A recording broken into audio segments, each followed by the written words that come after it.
But the games are probably one of the most hard industry in terms of marketing a new product. If you think about games, they're highly complex product with a lot of very detailed specs, lots of feature that you need to explain and your audience to understand. But then on top of that, you add a layer of like, this is actually an emotional experience. So there's this whole additional complex like benefits to communicate.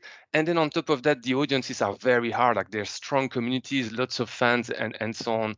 So it makes it extremely difficult at the end of the day to understand like, how am I going to make all that work together? And so sure, at the end of the day, the work of like marketing a game, building a brand or an IP is not that hard. Like we all understand what are the core pillar of doing that work. But what's very difficult is to frame it in a way that makes it actionable for you and makes it tangible for your audience. Being able to understand like, oh, I need to be a little bit more specific in the emotional delivery, but what does it mean actually in terms of my games? Like, how do I put a number or like a variable on that so that I can actually have my whole team behind that and understand like what we're trying to achieve?